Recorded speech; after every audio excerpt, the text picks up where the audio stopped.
Varig é um ícone, né? Uma empresa ícone do capitalismo brasileiro, né? Era uma empresa que ela mexia com um orgulho nacional. Eu gosto de pensar na Varig como a primeira multinacional brasileira. Ela foi a primeira marca brasileira presente em vários países do mundo.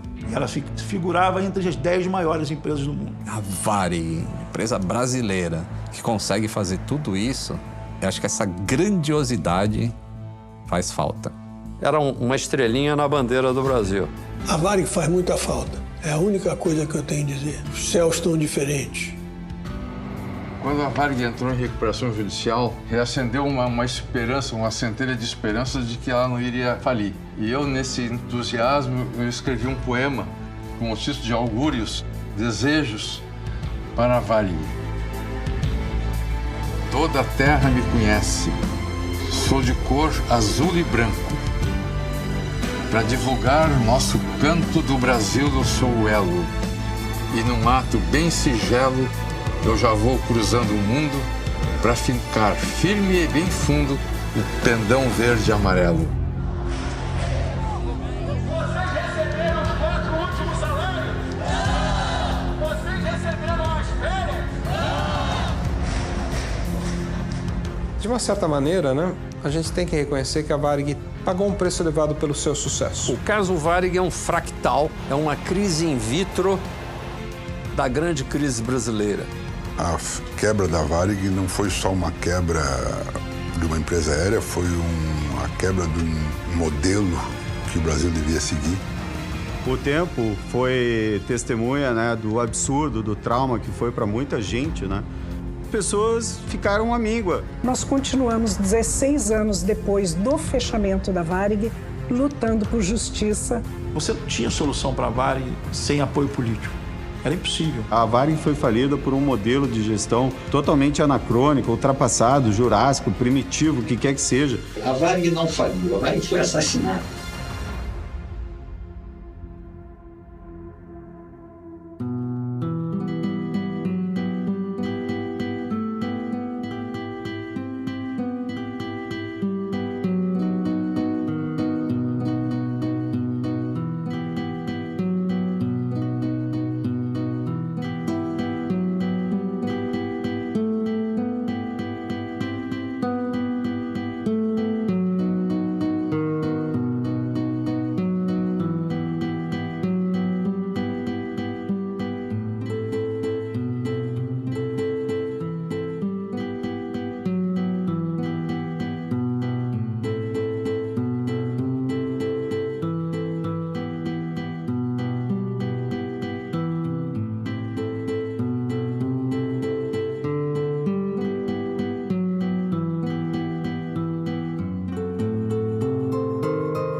A Varig, uma das maiores companhias aéreas do mundo, que por décadas representou o Brasil nos céus internacionais, teve seu trágico fim em 2005.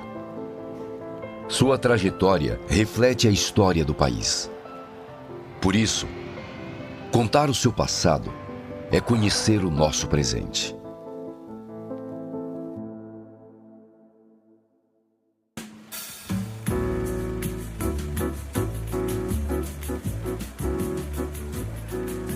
No início do século XX, o Brasil projetava uma imagem de paz e esperança para o mundo.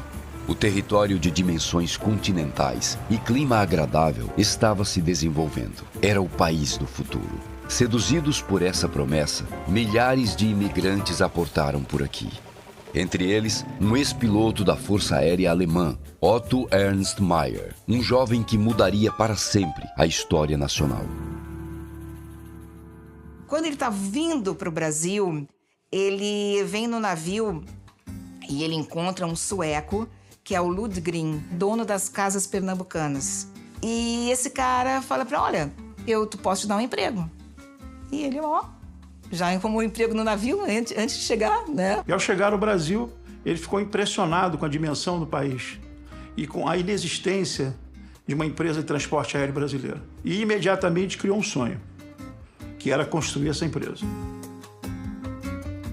O Otto viaja por várias localidades do Brasil, por Recife, Rio de Janeiro, mas na verdade no Rio Grande do Sul, em Porto Alegre, ele consegue encontrar uma quantidade grande de imigrantes italianos e alemães, principalmente de alemães, e tenta convencê-los a entrar nesse grande desafio, que era a construção de uma empresa aérea. Porto Alegre, na época, até o pessoal disse que era uma cidade alemã. Ele vai frequentar no Clube Germânia e ele encontra uma viúva, que é a Olga Mossadeiro, que era de uma família bastante rica, e aí casam. E no que ele casa, ele ganha um upgrade, vamos chamar assim, né? Ele vai passar a ser da elite local. O trânsito entre importantes políticos e empresários significou a conquista de recursos para fundar uma companhia aérea. Bastava encontrar os ativos que dariam vida à operação. Ao voltar à Alemanha em busca de homens e maquinário, Otto descobriu que o próprio governo alemão queria investir na aviação brasileira, por considerá-la um setor estratégico. Em troca de 21% da futura empresa aérea, conseguiu as aeronaves e os pilotos. Com isso, finalmente tinha em mãos tudo o que precisava. No dia 7 de maio de 1927, nascia a Aviação Aérea Rio-Grandense, a Varig, a pioneira. A primeira linha foi a 7 de maio de 1927, fazendo a Rota da Lagoa, foi de Porto Alegre a Pelotas, Rio Grande, lá foi o voo inaugural. A Varig começa com um avião arrendado, que era um Dornier Val, um Atlântico, o BAA. Alguns dizem que o gaúcho desbate em função do avião da Varig. Eu não sei se é verdade, mas conta-se essa história. E esse avião é um hidroavião. Ele não precisou de fazer instalações do tipo fazer pista, fazer nada, porque pousava no Guaíba. Naquela época você não tinha, no transporte aéreo, pistas de pouso. Você não tinha aeroportos. Então todo o processo de pouso e decolagem das aeronaves após a Varig começar a funcionar eram feitos no Guaíba, o que era um grande desafio. A partir dali ela foi desenvolvendo e desenvolveu o estado do Rio Grande do Sul. O estado do Rio Grande do Sul se tornou um estado rico e forte, pela forte colaboração de uma empresa aérea, porque interligava os municípios, e isso agiliza, e se agiliza o progresso vem mais rápido. Ela cuidava de fazer as ligações do Rio Grande do Sul, ligações intraestaduais, e se aventurava timidamente a uma outra rota um pouquinho mais ao norte, para Santa Catarina. Nossa, para os comerciantes da época, para os políticos da época, foi fantástico. Começando que nem tinha estrada direito. Os carros eram muito precários. Motores precários. Ia naquelas estradas de terra, atolava. O avião chegava lá em 2h30, 3 horas, tudo estava em Pelotas. Rapidamente, Otto percebeu a necessidade de ter algum apoio governamental. Seria impossível seguir naquela jornada sem apoio governamental. E Oswaldo Aranha foi a pessoa que abriu as portas da Varig para o apoio governamental. E junto com ele, obviamente, Getúlio Vargas. Em 1930, quando Getúlio Vargas liderou uma revolução para dar fim à política do café com leite e destronar os paulistas da presidência da República, recorreu à conveniência dos aviões da Varig. Quando foi fazer a Revolução de 30, tinha que ir lá nos coronéis, tá? Porque o Vargas vai ter todo o apoio do interior. E uma das coisas que a Varig vai fazer vai ser sempre botar um avião à disposição, né, e tal. E precisava a ajuda da Varig para que pudesse levar Getúlio clandestinamente para outras localidades, para reuniões, como trazer pessoas também para Porto Alegre. E a Varig fez isso. Cancelou voos de madrugada, por aeroportos, às vezes até clandestinos, tentando ajudar aquele que gostaria de ser o presidente da República e acabou sendo. Vargas conseguiu dominar as resistências internas e se estabelecer no comando da nação. Com sua ascensão, um novo Brasil surgiria, mais estatista e centralizador. Vargas adotou uma linha nacionalista, voltada para a modernização do país. Um processo que colaboraria para o desenvolvimento da Varig. A partir dos anos 30, metade dos anos 30, que as coisas começam a ficar um pouquinho mais robustas. E aí começam a surgir os primeiros aeroportos, porque até então a aviação brasileira estava vocacionada a ser servida por aerobotes, não existiam aeroportos. E com a construção do aeroporto de São João, em Porto Alegre, você passa a ter um aeródromo, um aeroporto que consegue receber aviões que pousam em pistas rígidas, duras. Quando o aeroporto é inaugurado, a Varig começa a se desenvolver, recebe aviões modernos para a época, o primeiro deles, o Junkers trimotor, e ela vai indo, se desenvolvendo num ritmo compatível com o desenvolvimento da própria indústria.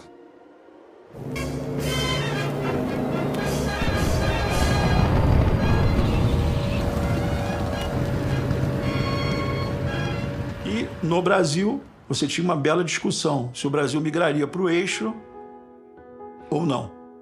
Getúlio Vargas tomou a decisão final de seguir com os aliados. Só que você tinha um processo de contrapartida de ambas as partes. Mas a contrapartida que o Brasil tinha que dar era que as empresas aéreas que existiam no Brasil deixassem de ser controladas por alemães e italianos. Teve os torpedeamentos de navios, e aí os brasileiros ficaram muito impactados com isso, os gaúchos aqui também. Então o alemão é o inimigo, é claro, é aquela época do Hitler. Então tem óticas alemãs que são quebradas, tem colégios que tem que mudar de nome. Oswaldo Aranha telefonou para Otto Maia e avisou que Otto Maia seria preso e que a empresa seria tomada por parte do governo. Ocorreria uma intervenção. A Varig perdeu o seu primeiro presidente, Otto Ernst Mayr, que foi obrigado a ceder à presidência pelo crime que ele cometeu de ter nascido na Alemanha. Antes de ser preso pelo governo Getúlio Vargas, Otto transferiu o comando da companhia para seu primeiro funcionário e homem de confiança, Rubem Martim Berta. Otto Maia poderia fazer muitas coisas. Uma delas era vender a empresa para o brasileiro. A Varig, na época, já tinha um porte importante, era uma empresa sólida. Mas ele não fez isso. Porque Otto Maia entendia que a empresa ela era dos funcionários. Porque graças aos funcionários ele construiu aquela organização. Então, nesse sentido, ele entregou a empresa para Berta com o compromisso que Berta, de alguma forma, construiria, junto com outros gaúchos, alemães e italianos, uma estrutura jurídica que viesse a proteger a Varig. E daí surgiu a fundação dos funcionários da Varig. Na verdade, isso foi uma tentativa de se proteger a Varig contra futuras intervenções, futuras ingestões políticas. No dia 7 de dezembro de 1945, era criada a Fundação dos Funcionários da Varig. A partir de então, a nova controladora da empresa. O funcionamento da fundação deveria simular uma experiência democrática na gestão da Varig, através de um mecanismo chamado de Colégio Deliberante. Composto por uma parcela dos funcionários, o Colégio Deliberante deveria escolher o presidente e vice-presidente da fundação e sancionar seus planos para a Varig. Esses funcionários eram só funcionários, não eram pessoas de nível de decisão. Era um secretário, era um mecânico, eu sei que depois de ficar tantos anos era levado para ser membro do colégio.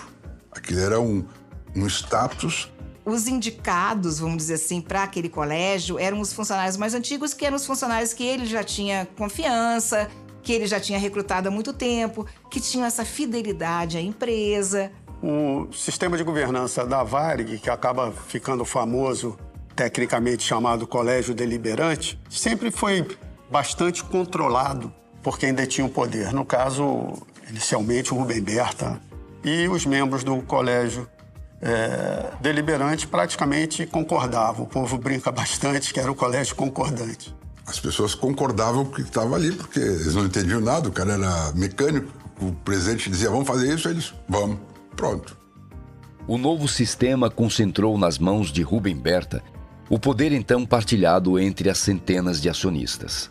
Com a manobra, Berta se viu livre para comandar a companhia e fazer valer sua vontade. E seria por essa liberdade e pelo exercício de suas ideias que a Varig conquistaria nas décadas seguintes uma nova posição no cenário brasileiro e mundial de aviação. Berta, que, como eu disse, tinha sido o primeiro funcionário da companhia, empreendeu um novo ritmo para a empresa. Rubem Berta foi um grande empresário na oportunidade, que ele realmente é responsável pela grande expansão e pelo grande nome que é a aviação aérea rio-grandense. Foi o grande idealizador, vamos dizer, o visionário, o presidente visionário da Varig.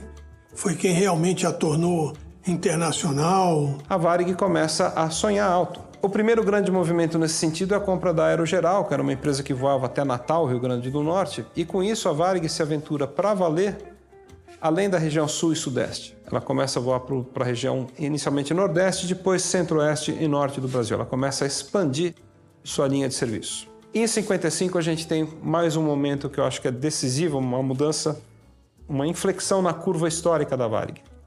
Em 55 a Varig ganhou o direito de voar para Nova York. A linha de Nova York, ela tem uma importância fundamental na Varig. Por quê? Porque não foi apenas a possibilidade de uma empresa lá do Rio Grande do Sul voar para a capital do mundo ocidental, Nova York. Berta enxergou aí um desafio e uma oportunidade, porque os líderes enxergam mais as oportunidades do que os desafios. E Berta era um grande líder. Ele falou, puxa, eu tenho que competir com a mais poderosa companhia aérea do mundo, a Pan American. O que eu tenho que fazer para encarar os gringos? Avião, eu estou trazendo um comparável ao que existe de melhor, o Lockheed Super Constellation, que a Varig comprou especificamente para essas rotas. Mas aí ele teve uma sacada de gênio, de mestre. Ele falou, vou ganhar dos Yankees na qualidade do serviço. Vou fazer algo que eles não fazem. E aí chamou um amigo dele, o Barão von Stuttgart, que tinha um restaurante muito conhecido no Rio de Janeiro, um restaurante boate chamado Vogue, e falou para o Barão von Stuttgart, falou, eu quero a comida que você serve no restaurante servida nos passageiros que vão para Nova York. O Barão não se fez de rogado e o resto é história. E esse homem desenha todo um cardápio especial. E esse cardápio surpreende os clientes. Os clientes ficam maravilhados e começam a comentar boca a boca. Você já viajou naquela empresa brasileira, Varig? A comida é uma coisa excepcional, não existe ninguém que faça aquilo no mundo. Então era cascata de camarão, lagosta, tinha feijoada, churrasco, coisas de louco. E os gringos adoravam aquilo.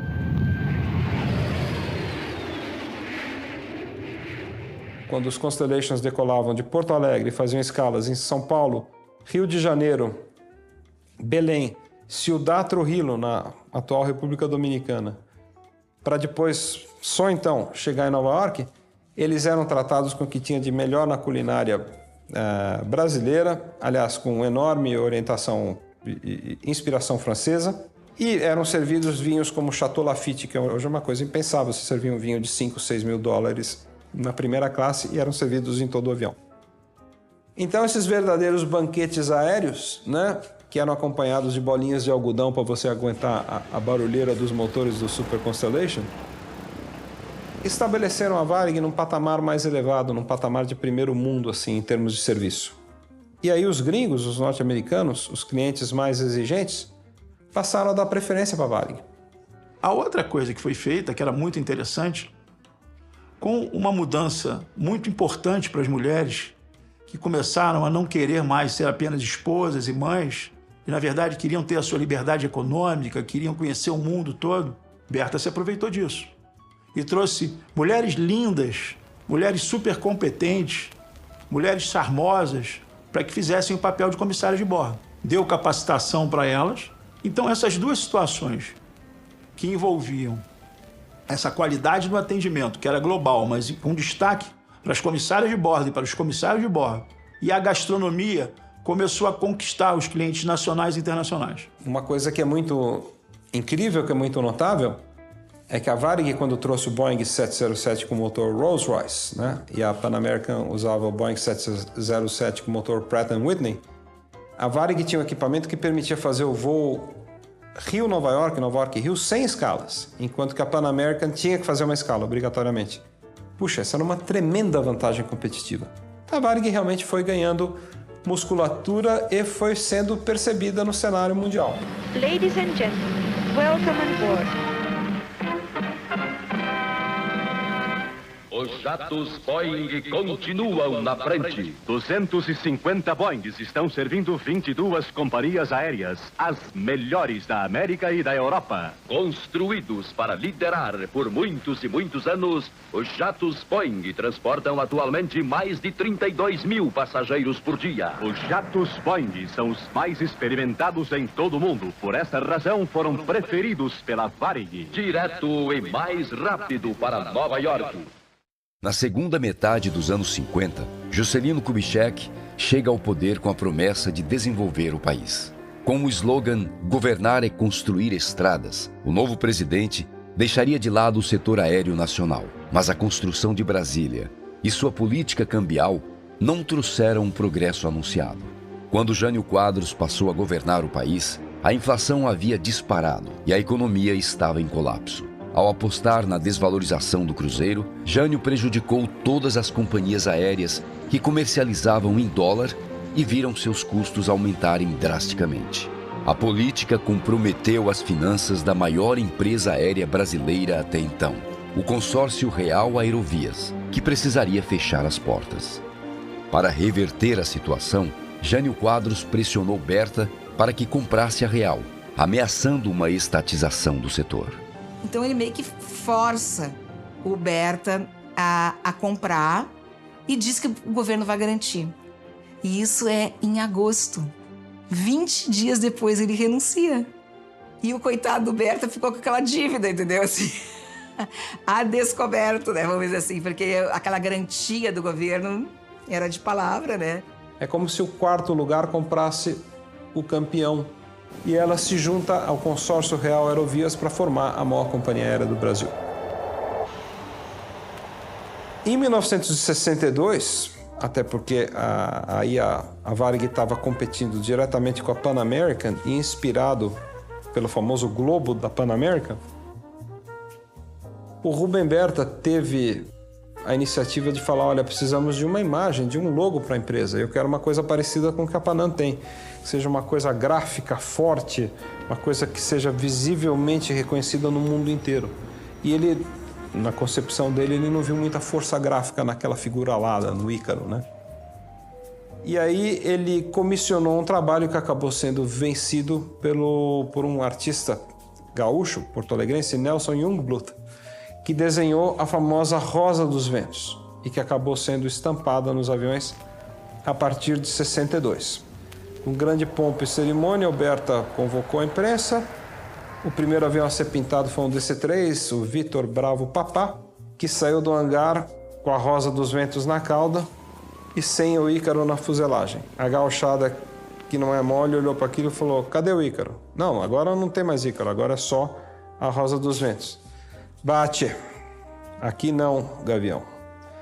Os pilotos, uma comissão, chamou o Berta, falou, vem cá, cadê o Ícaro?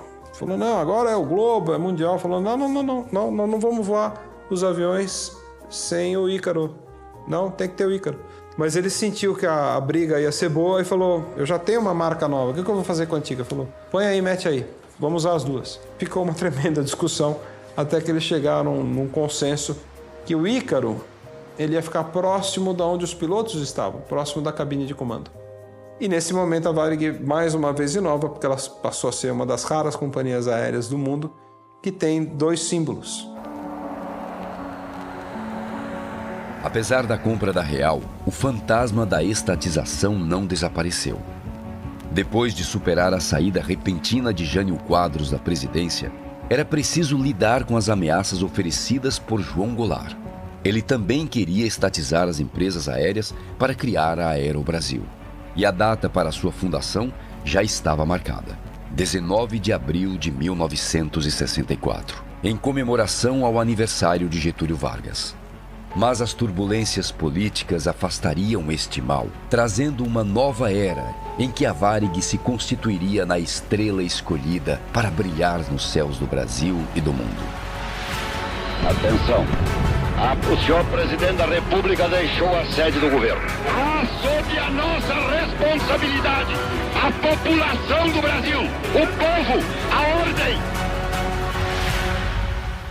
Depois da convulsão de 1964, que é um ano capital na história do Brasil, a economia se estabiliza, ainda que politicamente o Brasil viva um momento de exceção, mas o Brasil começa a se desenvolver. A Varig agora dominava toda a América do Sul, toda a ligação com a América Central e a América do Norte, mas faltava a cereja no bolo da Varig, que eram as rotas para a Europa, que até então era um território ocupado e muito bem servido pela Panair do Brasil.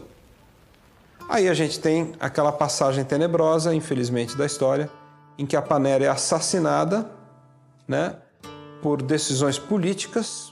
Que, no meu ponto de vista, houve uma imprudência dos donos da Panair quando tentaram fazer algumas reuniões secretas com o objetivo de trazer de volta Juscelino Kubitschek à presidência da República. E isso, obviamente, foi pessimamente visto pelo governo militar. E aconteceu o que aconteceu. Os donos da Panair, eles eram também os donos da Excelsior, TV Excelsior, que era a maior TV do Brasil na época, né?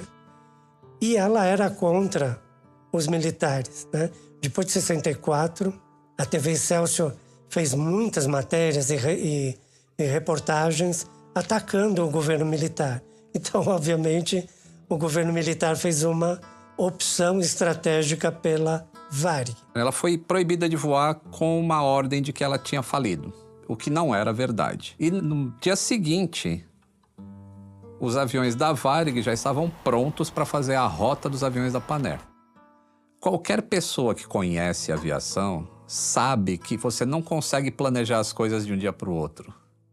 Então, se a Varig no dia seguinte já estava pronta, é porque já existia um plano anterior de frota, de tripulantes, como pegar essas passagens do pessoal que tinha comprado na Panair. Já estava tudo pronto. Mas o fato é que, na minha visão, a Varig não puxou o gatilho. A Varig se beneficiou do fechamento da Panair. Seja como for, a partir de fevereiro de 65, no dia que a Panair para de voar para a Europa, a Varig assume imediatamente esses voos. E aí sim, a Varig se consolida como a grande companhia aérea do Brasil, porque ela já servia esse V da vitória, que é o Brasil no vértice, América do Central e do Norte num braço, Europa e Oriente Médio e África no outro. Esse V da vitória, V de Varig, nasce em 65, quando você une Brasil à América do Norte, Brasil, Europa, Oriente Médio e África, que era o território da Panair. Voamos pelos 4 continentes e por todo o território brasileiro. Fizemos 58.048 pousos e decolagens. Voamos 91.512 horas. Cerca de 48.301.000 quilômetros. Transportamos 1.249.414 passageiros num ano. Somos 10.790 funcionários que em terra e no ar contribuímos para o engrandecimento do Brasil. É hora de Brasil. O momento é de progresso. Tempo de Varig, um símbolo mundial. Berta era um homem que sempre olhava tudo em 3 ângulos. O ângulo do Brasil, o ângulo dos Estados Unidos e o ângulo da Alemanha. Era assim que ele olhava. Então ele tinha um médico no Brasil, um médico nos Estados Unidos, um médico da Alemanha. E todos esses médicos indicavam que ele tinha um problema de saúde sério e que ele precisava parar de trabalhar. E ele tomou uma decisão que ele iria trabalhar até a morte, que ele ia morrer trabalhando, o que veio a acontecer. Depois de colecionar tantas vitórias, 1966 ficou marcado como um ano de perdas. A Varig se despediu para sempre de seus 2 grandes líderes, Otto Ernst Mayr e Ruben Martin Berta. Mas a partida de Berta não significou o fim de sua influência sobre os rumos seguidos pela organização, pois foi de suas escolhas e visão de mundo que a empresa colheu seu mais elevado bem imaterial. Eu acho que tem um legado muito interessante do Ruben Berta, que é ele criou o sentimento de variganismo, porque ele, percebendo que a família é o suporte de um bom funcionário, ele investia nesse contexto. O falecido seu Berta, ele visitava as oficinas e perguntava o que está faltando, como é que está a tua vida, precisa de alguma coisa. Era um afeto, assim, quase que paternal. Era comum os funcionários precisarem de alguma coisa e interceptavam o Berta no aeroporto, no pátio, andando para os aviões, aquelas coisas todas. E ele simplesmente pegava um papel, um guardanapo e dava, por exemplo, uma passagem para não sei o que ele dava, e o funcionário com aquele guardanapo ia na seção pessoal, está aqui a autorização, e aquilo era documento. Aquilo não se discutia. Tinha a assinatura do Berta, está assinado, está mandado. A Varig sempre teve um serviço médico que, para o funcionário, para os familiares, os dependentes, com pediatria, obstetricia, todas as especialidades, a Varig tinha aquela... que era um porto seguro. E isso nos ensinou a amar a empresa. Ele financiava residência para os seus funcionários, principalmente o pessoal de terra, que tinha que ir de manhã cedo, os transportes na época eram difíceis e tal, então eles financiavam ir para aquela região do aeroporto, casinhas que os funcionários pagavam, mas a Varig era a sponsor, né? Então, tu imagina uma empresa que te cuida, uma empresa que te dá casa, uma empresa que criou o primeiro supermercado. Eles tinham um tipo de um armazém onde tu fazia uma relação de toda a dona de casa lá, né? A esposa do comandante, a esposa do mecânico, a esposa... Era para todos, né? Ela faz uma lista de compras e eles vão descontar só no mês que vem do teu salário. Com o falecimento de Berta, trabalhando numa mesa, teve um infarto fulminante, o que ocorre? Há uma certa briga interna pelo poder, o que é normal numa grande organização. Vários daqueles eram pessoas que trabalhavam na empresa desde a sua criação, praticamente, e tinham a ambição do poder. Só que aqueles que eram leais à Berta mantiveram a posição de Berta, que inclusive tinha feito uma carta que ia ler na Assembleia, e não pôde porque faleceu, na qual ele dizia que o Eric era o seu substituto natural. E o Eric foi colocado na presidência. De dezembro de 66 a 1980, a gente tem o reinado de Eric Oswaldo Kastrup de Carvalho, que foi um grande, grande presidente da Varig. Se a Varig foi erguida por Rubem Berta, ela foi consolidada por Eric de Carvalho. Ele não era oriundo da Varig, ele era Paner, mas ele era um homem de confiança e assimilou bem. O Eric de Carvalho tinha resistências, sofria resistências internas à época. O que eu fiquei convencido é de que isso basicamente arrefeceu porque o Eric de Carvalho passa a ter uma gestão mais técnica, mais voltada efetivamente para o negócio, e como isso faz sucesso, aparentemente passou a ter um certo controle. E por uma grande coincidência também, né? Porque na vida você tem que ter sorte. Sucesso é importante, mas sem sorte, às vezes, você não tem sucesso. O momento era propício. O Brasil começou a ficar na moda. O tricampeonato na Copa dos 70 deu uma projeção internacional para o Brasil. A Varig estava lá para colher esses louros todos. E a gente entra no milagre econômico brasileiro, que beneficia todas as empresas aéreas do Brasil, porque a economia crescia a 2 dígitos por ano, e a Varig era a empresa melhor equipada para fazer esse tráfego entre o Brasil e o resto do mundo, e mesmo o Brasil, o grande Brasil, sonhado pelos militares, né? Um Brasil que se conhece, que se frequenta, que se viaja. E como você teve um momento do milagre brasileiro, onde o Brasil crescia, e crescia muito, né? Que grandes empresas foram construídas, a Varig também decolou e conquistou o mundo. Houve uma decisão muito importante do governo militar que a Varig seria a sua empresa de bandeira. A empresa que iria representar o Brasil. A empresa onde seus escritórios seriam embaixadas do Brasil no mundo todo. Sem dúvida, a Varig foi um posto avançado, né, da diplomacia brasileira pelo mundo afora. Às vezes estava sem dinheiro, estava numa situação difícil, né, numa situação de dificuldade muito grande fora, procurava uma loja da Varig, de alguma maneira conseguia fazer um contato com a sua casa no Brasil, conseguia que alguém trouxesse um dinheiro, conseguia ler o jornal, né, de casa, conseguia ler uma revista, alguma coisa. A Varig tinha um serviço gratuito de transporte de medicamentos do exterior. Gratuito, não cobrava nada, cobrava o medicamento em si. Então, faziam fila, as pessoas pedindo remédios difíceis, que era importado, a Varig abriu um setor para fazer isso. Se tu tinha um brasileiro doente em Paris e que precisava contato com a família aqui, na época não tinha internet, não tinha nada dessas coisas, a Varig fazia o contato, mandava pacotes, fazia coisa, ela fazia isso de graça.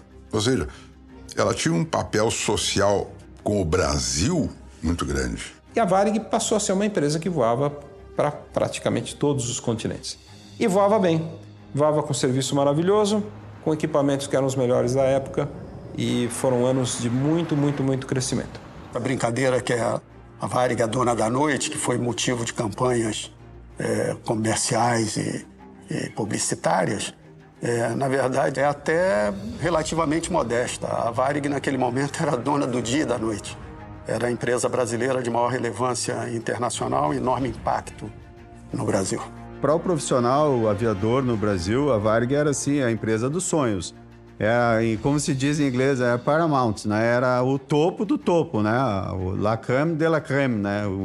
O exercício da profissão de aeronauta no Brasil, ele era concebido de uma forma genérica e de uma forma especial, que era ser o piloto da Varig. Não é à toa que ela ganhou diversos prêmios internacionais. Ela estava sempre entre as 3 melhores empresas aéreas do mundo, por causa do serviço. O serviço de bordo da Varig foi premiado na década de 70 como o melhor serviço de bordo. Alcança ainda mais uma empresa sul-americana. A Varig simplesmente foi a empresa no mundo de melhor resultado. E ela figurava entre as 10 maiores empresas do mundo. E logo depois disso, a presidência é assumida pelo seu Hélio Schmidt, que era parente do Rubem Berta, né? E que, de uma certa maneira, carregou a tocha da tradição na Varig pelos anos 80. O Hélio era muito mais como o Berta, era carismático e consultava muito as pessoas e tomava atitudes em consenso. Durante esta fase, em números macro, você tinha uma Varig com cerca de 2,5 bilhões, pouco mais, pouco menos, de patrimônio líquido positivo e dona da frota de aeronaves quase que 100%, mais 90% da frota própria.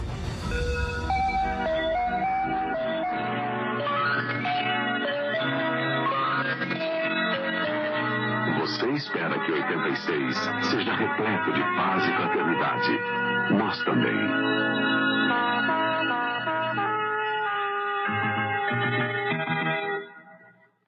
Hoje, ele é o presidente interino da República, que deu posse ao novo ministério depois de receber o poder no Legislativo.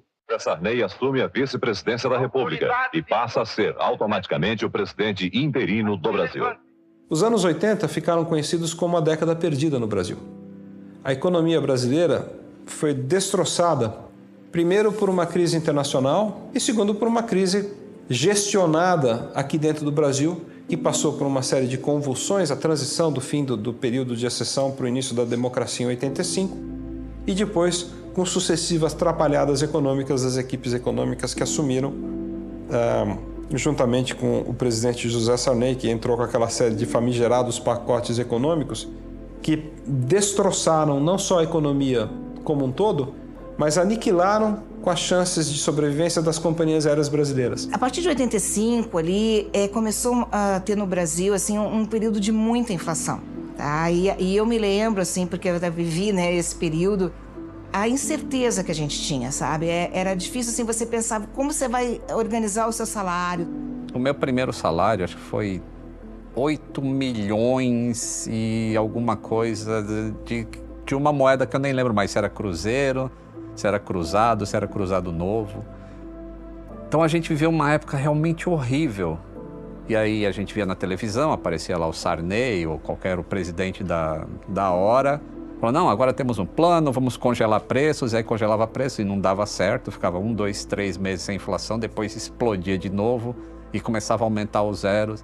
Então era uma loucura para a gente conseguir planejar a vida. Agora você pensa isso numa empresa.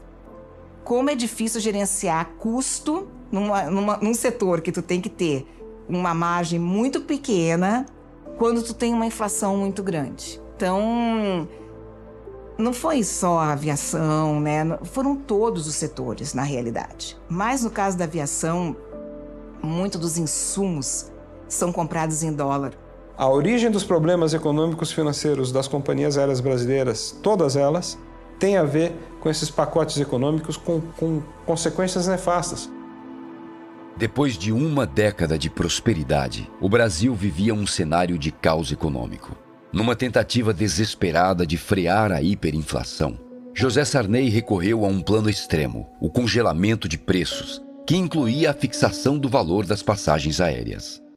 As medidas anunciadas hoje de manhã pelo presidente Sarney representam a mais profunda mudança na história da economia brasileira. O processo de deteriorização da economia da Varig, ele se inicia no governo Sarney, com o congelamento tarifário. Esse congelamento tarifário que aconteceu foi terrível, assim, porque uma coisa é uma empresa definir qual que é o valor de uma passagem aérea, que era o que aconteceu com a Varig e o DAC.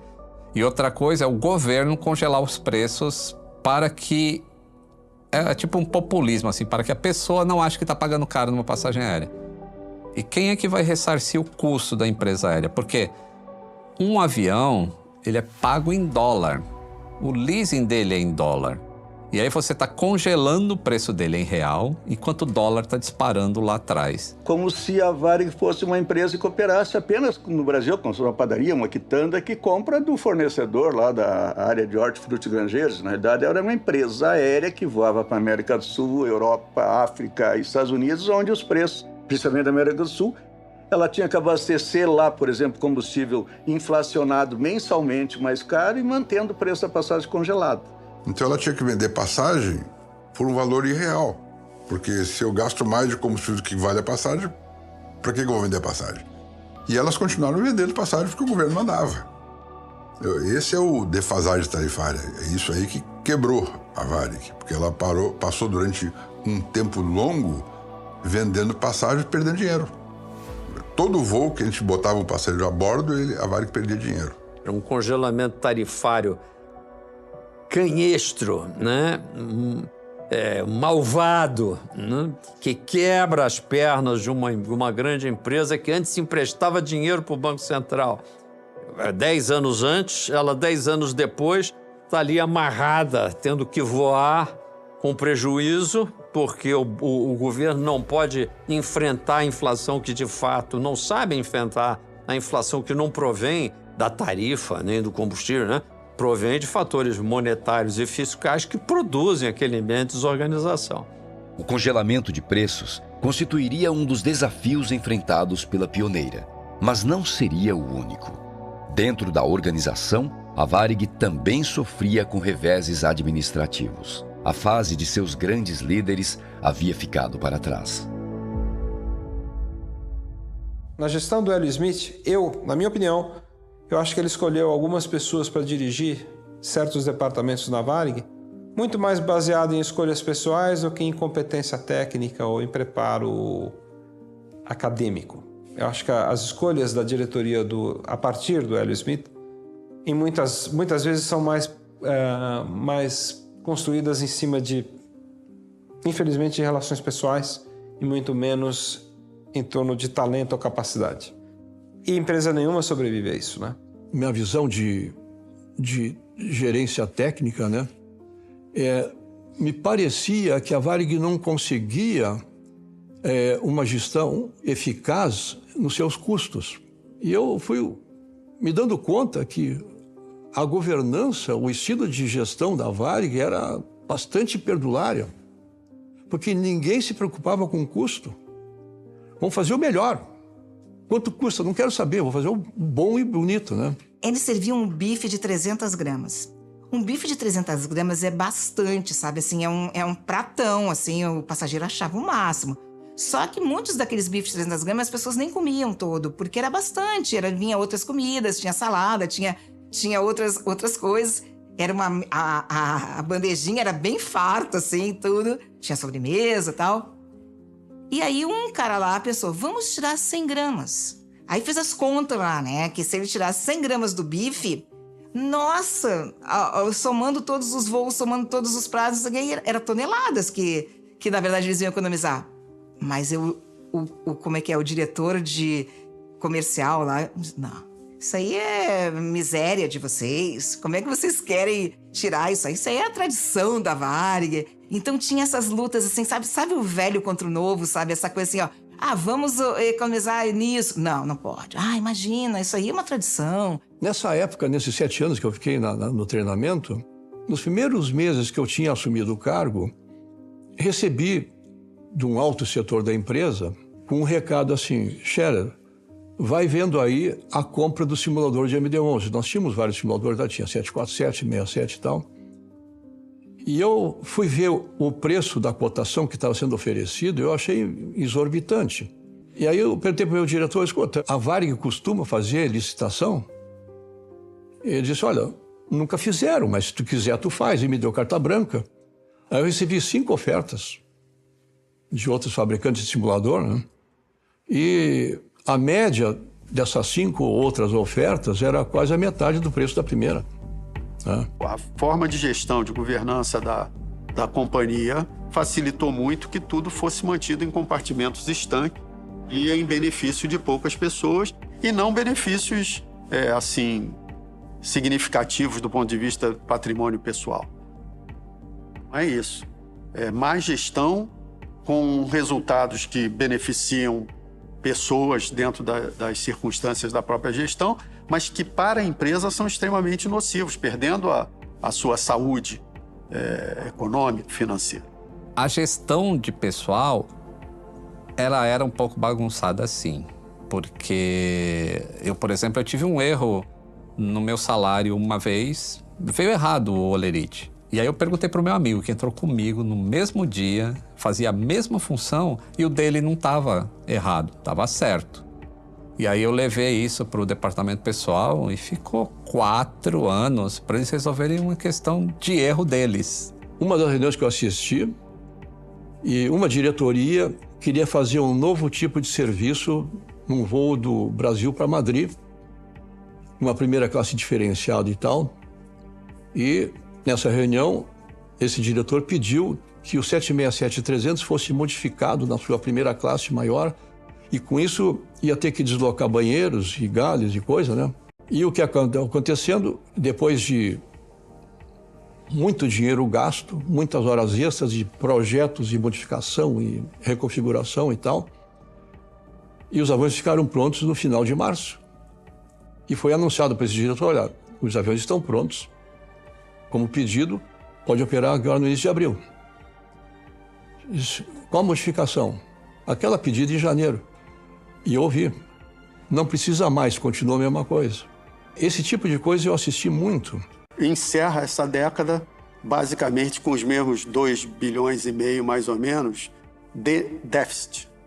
E a frota já tinha sido toda vendida e praticamente toda realugada. Agora paga aluguéis para terceiros para o uso das suas próprias aeronaves. O seu Hélio passa um período bastante difícil de gestão. Infelizmente, não foi um período de sucesso, por mais esforço que ele tenha feito junto com a sua equipe, mas ele faz o sucessor. O sucessor do seu Hélio é o Rubel Thomas. O Rubel, ele era mais ele. Ele tinha um estilo de administração diferente. E errava muito, exatamente porque ele não tinha consenso. E esses erros começavam a botar a gente numa situação complicada. E é fundamental lembrar que a transição do governo Sarney traz à presidência da República Collor de Mello. E Collor de Mello tem uma agenda extremamente negativa em relação à Varig. O primeiro presidente eleito após a promulgação da nova Constituição tomava posse de um país sem muitas esperanças. As recentes crises e a inflação geravam incertezas para o futuro. Após meio século de uma economia fechada e desenvolvimentista, o Brasil dava um passo rumo ao progresso quando a equipe econômica do governo federal decide pela desregulamentação de alguns setores da economia. Com a proibição das importações decretada pelos militares em 1976, a indústria automobilística brasileira, num país apaixonado por carros, tinha que se contentar apenas com a Ford, Volkswagen, GM e a Fiat. Nos meses iniciais de seu governo, Collor suspende as barreiras para a importação de veículos e abre o mercado nacional para as marcas estrangeiras. Após uma simples assinatura do presidente, os brasileiros então poderiam degustar os carros que nunca puderam ter. O setor da aviação não ficou de fora da nova proposta. Na quinta CONAC, no governo Collor, abriram os céus a pedido da Transbrasil e da VASP. E a contrapartida permitiu que as 5 companhias maiores americanas viessem para o Brasil. E as europeias também. Naquele momento, passamos a ter mais empresas estrangeiras para cá, disputando o mesmo mercado, com oferta livre. Com a chegada dessas empresas, elas começaram a fazer voos diretos para esses países pequenos. Exemplo, Bélgica, entre outros. O que tornava prejudicial para a Varig, porque perdia esse passageiro, passava a perder dinheiro na operação, e essas empresas que carregavam poucos passageiros e com uma tarifa muito baixa tinham muito prejuízo. Uma abertura de céus você tem que fazer com parcimônia, vendo a legislação que existe de um lado, a legislação que existe do outro lado, e não simplesmente abrir dizendo o livre mercado é benéfico. Por quê? Porque as empresas que vinham de fora eram gigantes, com subsídios enormes dos seus países de origem, e quando operavam no Brasil, operavam com impostos muito inferiores aos que as empresas brasileiras pagavam. Então, era uma relação injusta e totalmente desequilibrada. Então, da forma como foi feita, foi um caos. Foi um caos para a aviação brasileira, que foram os maiores prejudicados. Para a aviação americana, foi uma festa. Enquanto durante a alta inflação aqui, o sujeito pagava quase 200% de juros, eles tinham capital a 8% ao ano. Peças e tudo, um gerador de um avião desse custa $500 mil. E lá o sujeito ia na esquina e comprava em moeda nacional. O bilhete da nacional é taxado muito mais. Por exemplo, nos Estados Unidos é 7,5%. Na Europa é 14%, taxação total do bilhete. Aqui era 34,7%. Aquilo foi uma catástrofe. Catástrofe para o transporte aéreo brasileiro, para a Varig, para a VASP e para a Transbrasil. Se perdeu muito dinheiro, muito dinheiro. Não tinha mercado para isso ainda. Não tinha passageiro suficiente para sustentar 6 empresas. Uma empresa como a Panam, que é a maior empresa aérea, foi a maior empresa aérea do mundo. A Panam voava para qualquer lugar que você imagine. A Panam era um símbolo tão forte que, se você assistir o filme 2001, Uma Odisseia no Espaço, do Stanley Kubrick, a nave que está chegando num planeta tem o símbolo da Panam, é uma nave espacial da Panam. Então, ninguém nunca ia imaginar que a Panam pudesse quebrar. E ela quebrou quando aconteceu a desregulamentação nos Estados Unidos. Se os gestores da Varig tivessem observado que a desregulamentação ia chegar no Brasil, talvez tivessem tomado outros tipos de ações para proteger a empresa. Não tomaram. Então, quando veio a desregulamentação, aí começou a derrocada. Aí foi prejuízo em cima de prejuízo, tanto da Varig, quanto da Transbrasil, quanto da VASP. Todas as 3 gigantes, elas não existem mais hoje, por causa da desregulamentação e da competição. Apesar das políticas liberais na importação, as políticas cambiais não haviam mudado. Assim como seus antecessores, o plano de Collor para combater a inflação incluía o congelamento de preços, mas com uma novidade ainda mais perversa: o confisco das poupanças. A medida gerou um caos. Sem acesso ao dinheiro, as pessoas não tiravam mais férias e passaram a poupar o pouco que tinham. O então presidente da Varig, Rubel Thomas, enfrentou uma situação nunca antes vista na empresa. As dívidas acumuladas e a concorrência acirrada, tanto no mercado nacional quanto internacional, exigiam da companhia uma mudança radical. O Rubel tem uma história interessante porque a gestão dele foi marcada por alguns erros estratégicos incríveis, né? No momento em que o mercado de aviação demandava passagens menores, valores menores, ele defendia uma empresa aérea com serviço premium, passagens caríssimas, etc., alta qualidade, etc. Em final, foi um grave erro que acabou comprometendo ainda mais o pouco capital que a Varig tinha para sair da crise. Percebendo que as coisas estavam saindo do controle e que a empresa estava grande demais para ser dirigida por apenas um só homem, a Fundação Rubem Berta toma uma medida drástica. Então, em maio de 94, foi dia 14 de maio de 94, eu li uma carta no colégio dizendo da indevida estrutura de acúmulo de cargos, etc. E aí propunha que fosse criada uma comissão para modernização dos estatutos da Fundação que privilegiasse a independência dos três poderes, etc. Dessa comissão surgiu a ideia de fazer um conselho de curadores que substituiria a presidência da Fundação. Com essa desarticulação, criou-se o presidente da Fundação, aí criou-se um conselho de alguns diretores e funcionários, e esse conselho é que indicava o presidente da Varig que não deveria ser um dos próprios. Então, ficou essa estrutura. Só que tinha muito funcionário do colégio que tinha o seu diretor.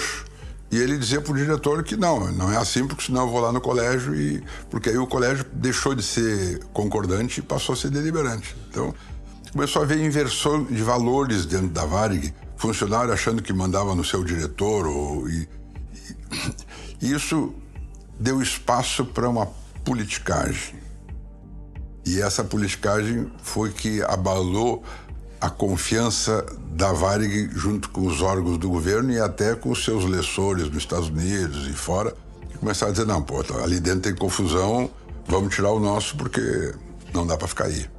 E a estrutura ficou da seguinte forma: Colégio Deliberante, abaixo do Colégio Deliberante, o Conselho de Curadores, com 7 membros, abaixo do Conselho de Curadores, a FRBPAR, que era a grande holding, abaixo da FRBPAR, 3 subholdings, a Varig, a VPSC, Varig Participação Serviços Complementares, a VPTA, Varig Transporte Aéreo, e embaixo dessas estruturas, empresas. No caso da Varig em particular, quando foram criadas, primeiro eram unidades de negócios, se transformaram em empresas, a Varig Engenharia e Manutenção e a Varig Log. Embaixo da VPTA, Transportes Aéreos, a Nordeste e a Rio Sul. E embaixo da VPSC, Serviços Complementares, a Tropical de Hotéis e a SATA. Basicamente essa estrutura. E aí, no meu ponto de vista, a estruturação da holding foi mal feita. Cometeram um grande erro. Porque você deveria colocar ali os melhores profissionais em cada área ou até trazer pessoas de fora que tivessem a devida competência para a melhor gestão possível. Isso não aconteceu. O milênio termina assim, de forma muito desafiadora, mas claro, os anos 2000 surgem como uma promessa de renovação. Infelizmente não para a Varig. A Varig, que era líder no doméstico desde agosto de 61, quando absorveu a Real, em março de 2001 ela perde o posto de maior companhia aérea doméstica para a TAM. A TAM, que os executivos da Varig tanto esnobaram. Eu ouvi de um deles o seguinte: você está preocupado com a TAM? Até uma empresa que nasceu para voar para Londrina. Nós, Varig, vamos para Londres. Então esse tipo de arrogância corporativa não faz bem para ninguém nunca. E ela era, sim, endêmica a uma boa parte dos executivos da Varig, que não tiveram a humildade de entender que o mundo estava mudando, que a aviação estava mudando e que o Brasil havia mudado. A turbulência econômica das últimas 2 décadas deixaram marcas na fuselagem da senhora de 74 anos. A Varig precisava de ajuda. O processo de indenização pelo congelamento tarifário movido pelas companhias aéreas havia sido julgado em favor da Transbrasil, Mas o da Varig só aconteceria 2 décadas depois. A falta desse dinheiro era muito sentida. Em 11 de setembro de 2001, mais um golpe abalou não só as estruturas da Varig, mas também o mercado de aviação mundial inteiro.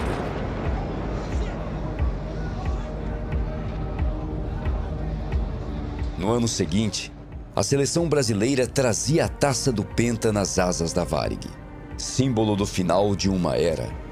Essa foi a última vez que a estrela da pioneira brilhou mais forte. Mesmo endividada, surgia com o novo governo uma esperança para dias melhores. O Yutaka, ele me mostrou claramente que tinha uma força que estava muito interessada na destruição da Varig, que era o PT, o Partido dos Trabalhadores, né? Tem um episódio que ele descreve que o Delúbio Soares e o Silvio Pereira foram à Varig e pediu uma doação para o PT. Isso na primeira eleição do Lula, em 2002, né? Eles chegaram lá, olha, tá todo mundo doando, o Rolim tá doando. E, na verdade, o Rolim da TAM foi o maior doador do PT naquela eleição. Então, eles disseram, olha, tá todo mundo doando, vocês não vão doar? O Lula vai ganhar, vocês vão ficar de fora, tal. E o Yutaka falou, olha, a Varig não tem condições financeiras para ficar fazendo doações. Isso irritou a dupla petista, a ponto do Delúbio levantar, enfiar a mão no bolso, tirar R$10, jogar no Imagawa e falar assim, toma aqui para pobrezinha da Varig, né? O Yutaka me garantiu que ele não doou nada, nenhum recurso para a Varig. Mas outras fontes me disseram que a doação foi feita, sim, depois de muita conversa e pressão. Digo para você, todas as campanhas do PT e da CUT eram patrocinadas pela TAM. Se você entrar no site do TSE, fácil, tem isso no livro Caso Varig que eu acabei escrevendo, tá lá, é só ver quem patrocinava, como patrocinava, isso fica muito claro. Quando o Lula assumiu, o Zé Dirceu, que tinha vindo de Cuba, foi para Curitiba, estabeleceu relações com o Rolim e começaram a articular isso. Quando a gente assumir, a gente faz isso aqui, a gente levanta a TAM e quebra a Varig. Cabe também destacar que o presidente do BNDES, à época, Lessa, afirmou para a revista Isto É que foi impedido de ajudar a Varig pela Dilma Rousseff, pelo José Dirceu e pelo Palocci. Eu sei que, talvez, as intenções deles não fossem aquelas que nós gostaríamos. Mas o fato de ministros impedirem uma solução ao presidente de uma instituição importante como o BNDES deixa uma grande preocupação em relação à postura do governo no processo de salvação da Varig. Vou me reservar para não declinar o nome, mas um ministro do STJ viajou muito antes do Lula ser eleito de Porto Alegre para Brasília ao lado do José Dirceu. E houve qualquer atraso, um passageiro atrasado, etc. E dito pelo próprio ele avisou a gente na época disso. Disse assim, se o Lula ganha, essa empresa está frita. Palavra José Dirceu. E eu não posso relatar, mas uma pessoa que estava diretamente ligada ao PT, eu não consegui falar com ele, eu queria ter autorização para dizer o nome dele, disse claramente para mim em Brasília, o PT não vai ajudar a Varig, o PT quer destruir a Varig. E nós sabíamos, através de um professor nosso que tinha um irmão do MR8, que a Dilma dizia isso nas reuniões, que ela queria destruir a Varig. Estou colocando para vocês que a força do governo, a força do BNDES é algo enorme. Você lutar contra o governo que quer te destruir, a tua sobrevivência é muito difícil. Então a Varig é uma empresa heróica, porque ela passou no governo Collor, quando o Collor queria destruir a Varig. Não entendo que isso aconteceu no governo Sarney, não entendo que isso aconteceu no governo Itamar, mas entendo que, infelizmente, isso aconteceu no governo do PT. Dilma Rousseff, ministra da Fazenda na época, afirmou ser favorável a qualquer plano que ajudasse a salvar a Varig, desde que não utilizasse dinheiro público. O presidente Lula afirmou para jornalistas do Itamaraty que outras empresas de aviação como a TAM e a Gol vinham crescendo, não cabendo ao governo salvar uma empresa falida por seus déficits, que para isso existiam outras instâncias como a Lei das Falências. Linhas de crédito não eram aprovadas pelo BNDES e a Petrobras estava cobrando adiantado o combustível. A Varig precisava de uma solução rápida para se manter viva. E foi o próprio governo federal que fez a proposta. O César Cury, que também deu uma entrevista aqui, ele deixou muito claro para mim, nas duas conversas que a gente teve, eles queriam um processo de fusão Varig e TAM, onde nem a Varig nem a TAM comandariam a empresa, mas teriam pequenas participações. E o César Cury falou claramente, dizendo, olha, eu conversei com eles e eu falei, mas quanto a Varig vai ter nessa nova empresa? E o governo disse, não mais do que 5%. E eu falei, tá bom, tudo bem. 5% dessa nova empresa, tudo bem. Mas e a TAM? A TAM vai ter o resto? E eles disseram, não. Quem vai controlar a empresa é o governo. Então, a proposta do governo era criar uma estatal. Né?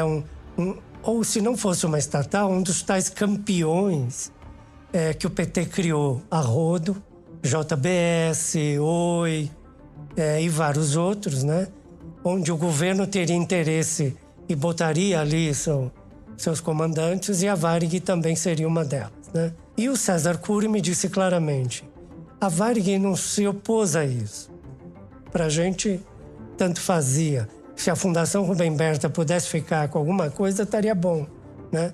Quem se opôs a isso foi a TAM.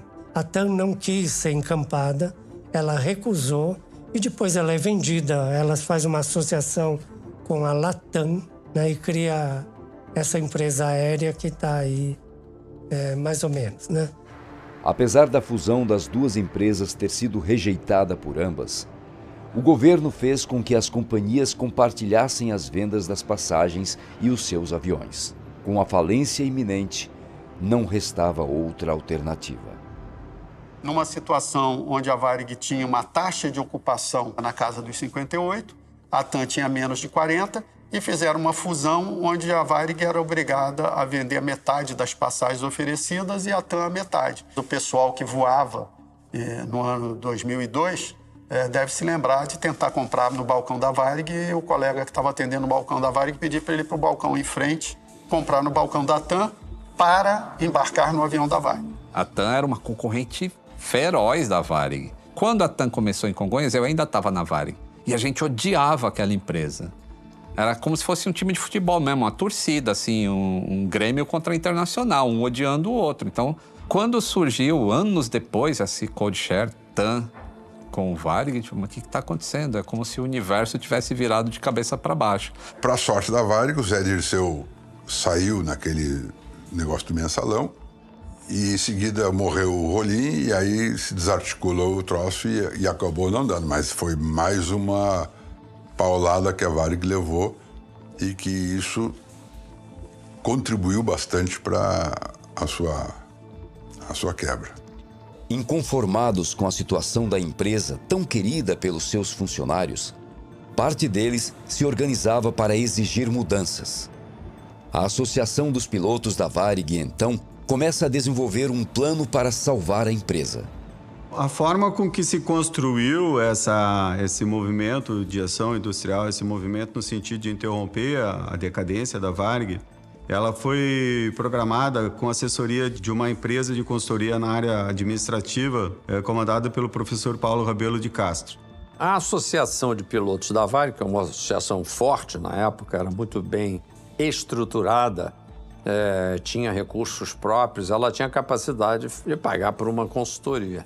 Normalmente, quando uma empresa está, qualquer tipo de empresa, em apuros, ela está em apuros financeiros. a Varig tinha um apuro financeiro, claro. O caixa estava curto. Na primeira reunião, pouco antes até de se contratar efetivamente, nós levamos um balanço das operações e ele divulgava pouco menos de 500 milhões como sendo um déficit. De pé ao lado dele, entreguei o documento, ele folheou o documento assim de uma forma rápida e olhou e falou, realmente vocês têm um problema, mas é um pouco maior do que vocês imaginam. Essa dívida aqui é no mínimo triplo.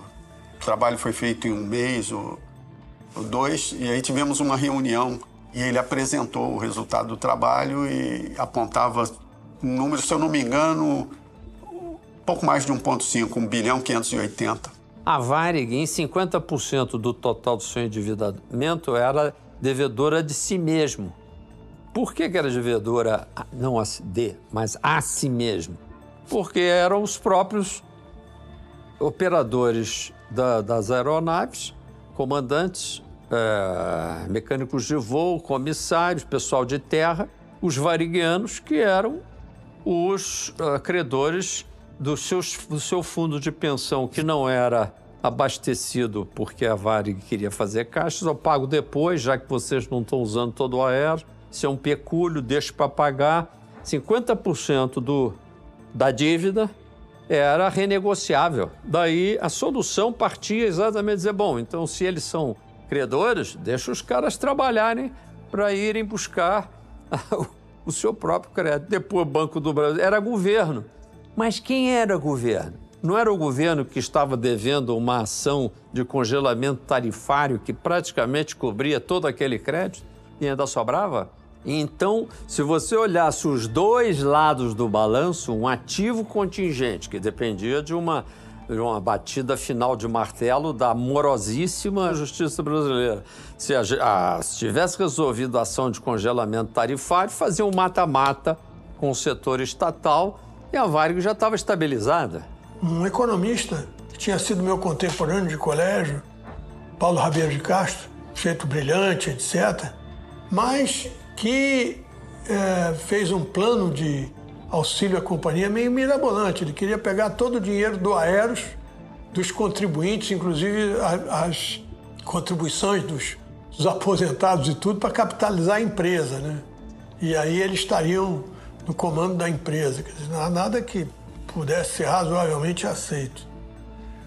Mas eles fizeram muito movimento, assim, muito farfalhar de penas por aí, na mídia, com passeatas, etc., com aquele intuito brando que era salvar a companhia, mas a dificuldade era na alta política que não se sensibilizava com aquelas passeatas, né? Percebendo que não iriam ser ouvidos, a APVAR decide iniciar um movimento político. Os deputados da bancada gaúcha se reuniram para defender a empresa, que era um orgulho para o Estado. Reuniões em Brasília eram constantes, mas nenhuma solução foi encontrada. Greves e protestos também foram meios que os pilotos encontraram para fazer valer a sua vontade. Mas a diretoria da Fundação Rubem Berta não via essas ações com bons olhos. Essas pessoas, pelo fato de terem se rebelado contra esse modelo, elas foram demitidas no auge desse movimento que foi capitaneado, que foi liderado pela Associação dos Pilotos, e imediatamente passaram a compor uma lista, né, negra, que foi distribuída universalmente, mundialmente, né, e foram pessoas que de alguma forma politicamente acabaram sendo perseguidas. Nós fomos demitidos por uma forjada justa causa, mas foi por uma causa justa, né? Atropelaram tudo o que se pode ver de normalidade de direito. Nossas fotografias foram expostas nos aeroportos, nos períodos talvez mais ditatoriais da história, né? Funcionários que implementaram o que tinha de melhor para dentro da empresa. Eu era instrutor na empresa, o Flávio foi quem trouxe, o Flávio era premiado, foi quem implementou o CRM de primeira geração na empresa. Então, gente vindo da IFALPA, gente vindo de todo lugar. A empresa tinha um nível de pilotos na associação naquele momento espetacular. Eles simplesmente nos demitiram, botaram nossas fotografias e falaram: vocês não trabalham mais no Brasil. E pior que cumpriram Arrisca. O Yutaka Imagawa, que era o presidente do Conselho de Curadores e vice-presidente da Varig na gestão do Osiris, demitiu a diretoria da Pivar por declarações na mídia, etc., contra a empresa. E isso deu uma sinalização para eles que a companhia não estava mais aceitando aquela influência política de uma associação dentro da companhia. Com isso, houve uma redução muito grande. No início eles tinham 1.200 sócios, no final foram reduzidos a 200 e coisa.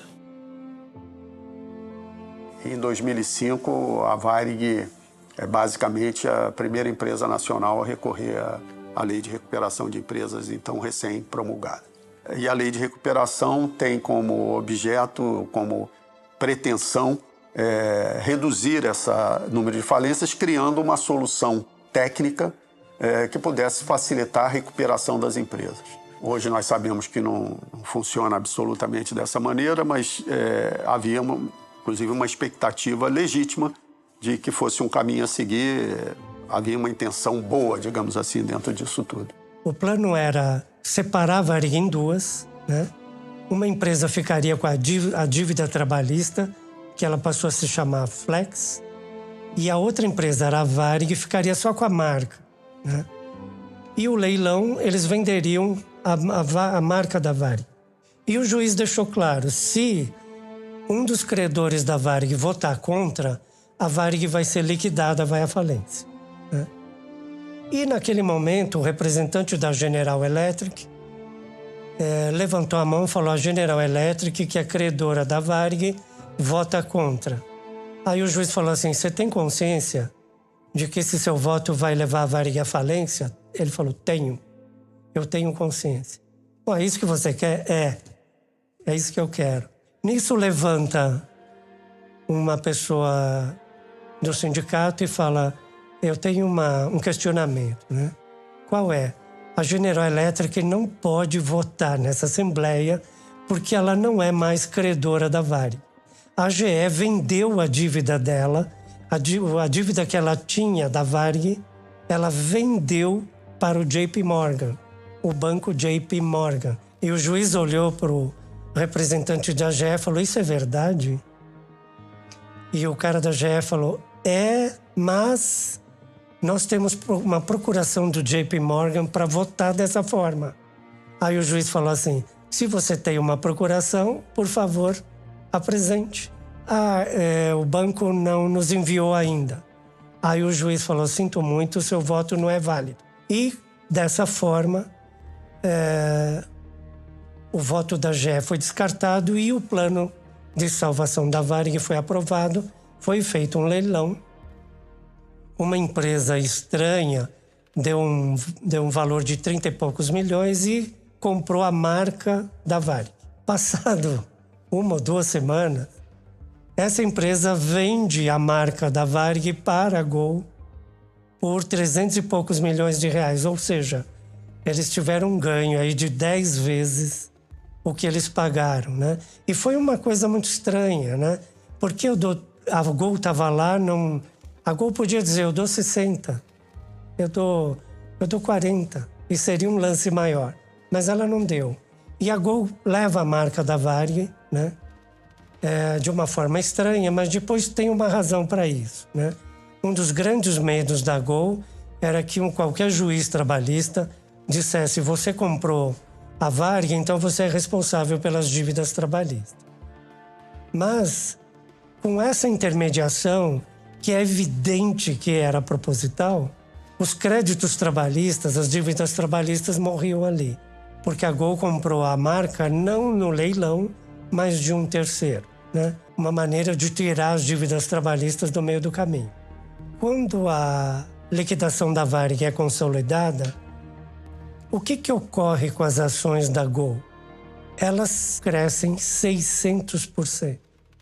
Então, ficou evidente para mim que a General Electric tinha muito interesse que a Varig fosse liquidada, porque isso catapultaria o valor das ações da Gol que a GE tinha.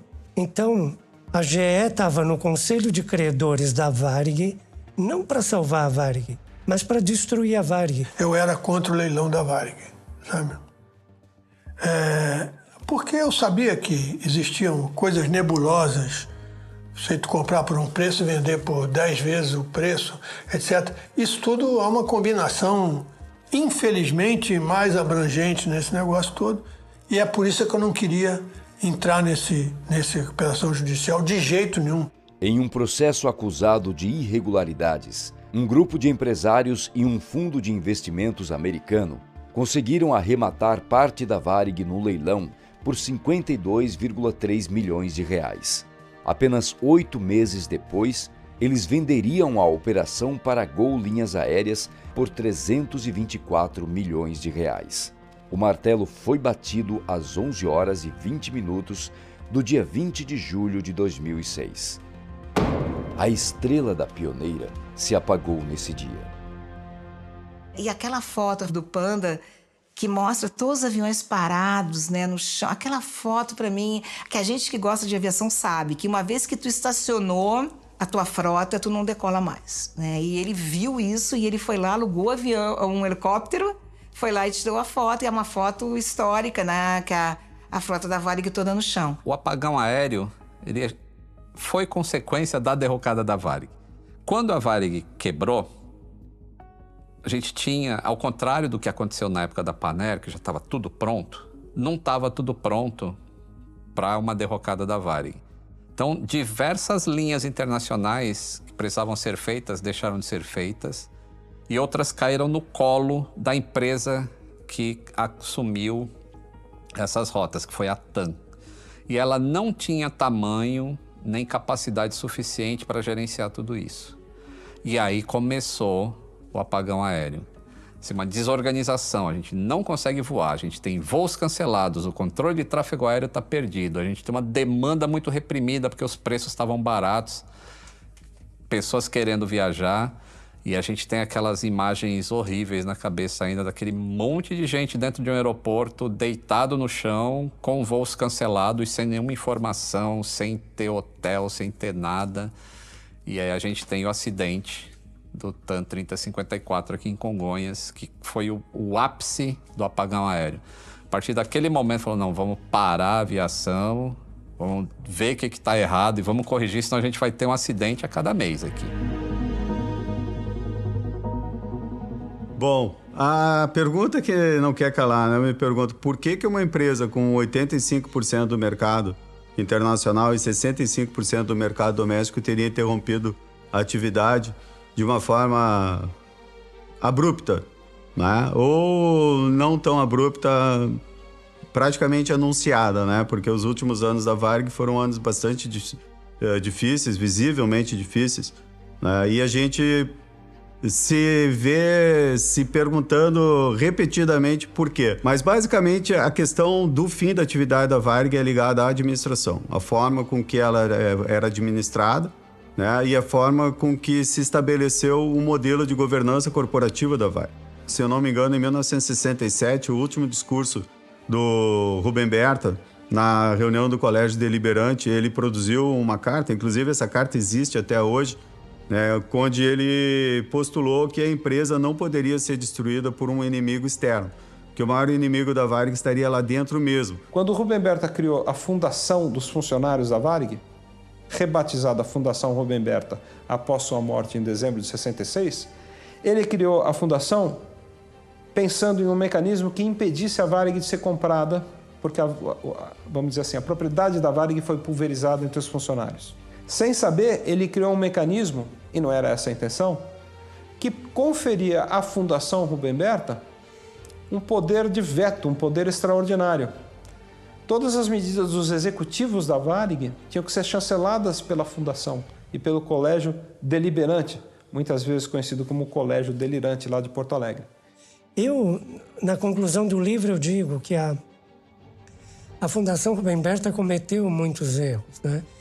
O momento que ela precisava enxugar despesa, demitir gente, cortar custo, cortar voos que não eram competitivos, produtivos, né? Ela não fez isso. Ela tentava, de toda maneira, manter uma imagem que a Varig não tinha condições de manter. Isso gerou dívida, etc. Tal. O que acontecia? Uma decisão rápida na Varig demorava, às vezes, mais de 6 meses para ser tomada. Né? Uma decisão de mercado, uma decisão que exigisse enorme rapidez e celeridade, né? Podia demorar 60 dias, 6 meses, às vezes até 1 ano para que fosse tomado, né? Para, de alguma forma, ir buscar o mercado. Mais do que isso ainda, né? Acabou por se detectar um modelo de administração quase que familiar, né? Com um cunho e um caráter assim, de ligações políticas dentro da empresa que beirava o compadrismo, né? Eram empresas onde os administradores eram compadres de alguma forma e a decisão de um, né, podia facilitar a vida de outro. Então havia uma espécie de simbiose dentro da empresa onde parasita e hospedeiro se relacionavam em prol, né, de um resultado que tinha um caráter mais individual do que corporativo, né? A Varig era muito bem administrada, sim, senhor. Não tinha essa história de empreguinho e amiguinho, não. Ou ele era competente ou ele não entrava. Querer imputar a falência da Varig à má administração, a má preparo dos seus funcionários, eu não concordo. Eu não concordo. Eu não acredito que a falência foi em função administrativa e operacional. A falência foi uma questão política. As pessoas que eu conversei, que trabalhavam lá, algumas dizem que foi totalmente culpa do governo. Nunca é só culpa de um lado assim. Quem investiga acidente aéreo sabe que não existe um só culpado para um acidente. Então, a mesma coisa acontece com empresas que vão à bancarrota. Então, não foi só o governo, mas o governo teve uma participação sim, e a Fundação Rubem Berta também. A instabilidade do Brasil e todas as medidas radicais que são tomadas, elas são muito prejudiciais para o meio empresarial. Uma das coisas mais importantes para o Brasil, que dificilmente a gente tem nos vários governos, é estabilidade, é segurança, e a Varig, ela sofreu isso por muitas vezes. Quando as Torres Gêmeas caíram, o governo americano injetou mais de 11 bilhões de dólares nas companhias aéreas americanas. Injetou, porque o volume de viagens aéreas caiu bastante. Depois desse acontecimento, muita gente ficou assustada e tal. O governo brasileiro não colocou um centavo na Varig e nas outras empresas do setor. Não, elas tiveram que se virar por conta própria, né? Então você percebe, enquanto países como os Estados Unidos valorizam e preservam as companhias aéreas porque sabem que elas são estratégicas, né? No Brasil, elas sempre foram deixadas ao Deus dará, né? Sempre foram deixadas à deriva. Com o fim das operações, os mais de 10 mil funcionários da Varig, a maioria sem receber seus salários por 4 meses, foram demitidos. No primeiro dia de demissões, 5 mil funcionários receberam o aviso por telegrama. Além de perder a companhia tão amada, os funcionários ficaram sem seu fundo de pensão. Muitos faleceram antes de receber o dinheiro. Outros aguardam até hoje que seus direitos sejam restituídos. Marcada por glórias e um fim trágico, a história da Varig se confunde com a do Brasil. Tudo o que podia ser e não foi. Toda a potência que a companhia carregava foi desperdiçada. Seja por interesses escusos, incompetência ou fraudes, o Brasil não deixou a Varig sobreviver. As mazelas do Brasil, como o custo do Brasil, um sistema tributário bizantino arcaico, a desaceleração da economia como um todo, hiperinflação que a gente teve nesses anos, foram desaguando num cenário absolutamente desafiador. Eu posso falar porque eu comecei a ser executivo de companhia aérea nessa época, e companhias aéreas vivem disso. Você compra um avião hoje para receber ele daqui 4, 5 anos. Ninguém tem bola de cristal. Como é que você faz esse planejamento sem saber como a economia vai estar? Que moeda a gente vai usar no país? Então, se você me perguntar por que a Varig fechou, eu te respondo, porque estava aberta. A Varig fechou machucada por efeitos exógenos, efeitos externos à companhia, que machucaram a economia, o sucesso e a sobrevivência da VASP, da Transbrasil e da própria TAM, que eram as grandes companhias da época. Eu não entendo como é que uma empresa aérea consegue operar no Brasil. Assim, a gente vê balancetes todo trimestre e é só prejuízo, prejuízo, prejuízo.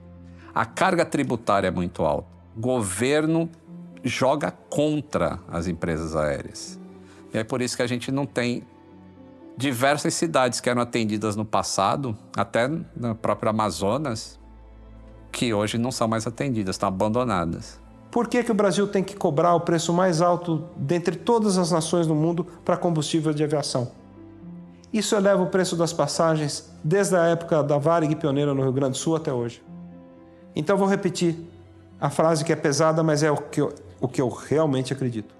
O país do amanhã, o país de ordem e progresso, é uma falácia. A gente tem, na verdade, o país mais desperdiçado do mundo. Todos pagamos um preço elevadíssimo e as companhias aéreas não são exceção.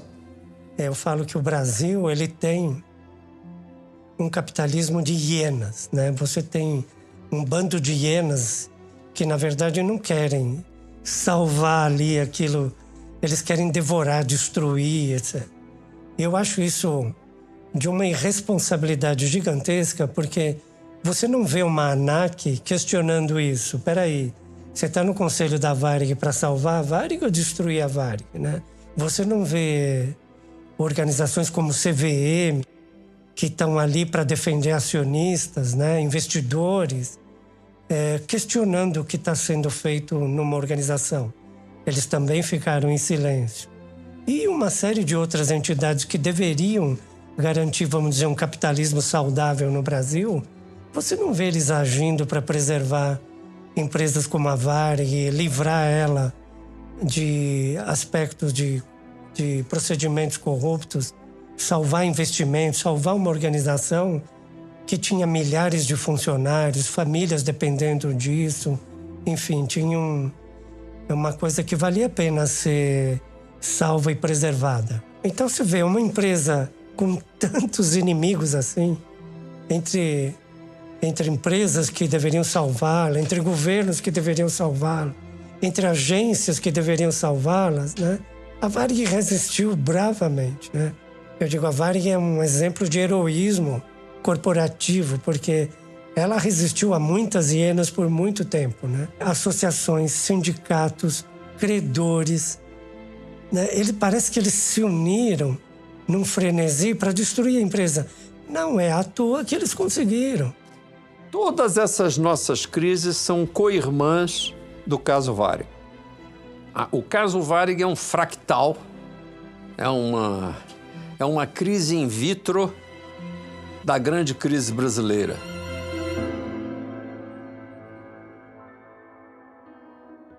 O descaso do governo com a Varig.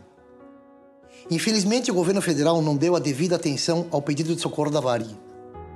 Mesmo tendo uma solução fácil, rápida e sem necessidade do uso de dinheiro público, preferiu virar-lhe as costas, permitindo que milhares de trabalhadores perdessem seu emprego, deixando que uma empresa genuinamente brasileira, com tecnologia, estrutura, equipamentos de primeiro mundo, fosse esquartejada e que seus funcionários ficassem desamparados, bem como o país à mercê de apagões e caos aéreos. O governo federal, através do BNDES, emprestou milhões de dólares para a Venezuela. Chaves pede entre 5 bilhões e 10 bilhões de dólares em uma linha de financiamento para empresas brasileiras executarem obras, como o metrô de Caracas. O governo federal, por meio do BNDES, emprestou milhões de dólares à Bolívia, com o objetivo de construir uma estrada, gerando emprego para milhares de bolivianos. O presidente Lula, enfeitado com um cocar de folhas de coca, prometeu um empréstimo de 332 milhões de dólares do BNDES para a rodovia Vila Tanuri, São Inácio de Mochós. O governo federal, por meio do BNDES, emprestou 450 milhões de dólares para Cuba, a serem utilizados na modernização do Porto de Mariel. Brasil perdoa 95% da dívida de Moçambique, no valor de 315 milhões de dólares. O governo federal emprestou 286 milhões de dólares e provavelmente jamais voltarão para os cofres do Estado para a Grécia, E o mesmo BNDES fechou as portas para emprestar dinheiro à recuperação da Varig, por se tratar de dinheiro público. A Varig representava muito mais um país muito mais pujante. Palavras do Osiris Silva. Essa é a minha mensagem. O Brasil deixou a Varig quebrar, falir, para mandar o dinheiro para fora do país.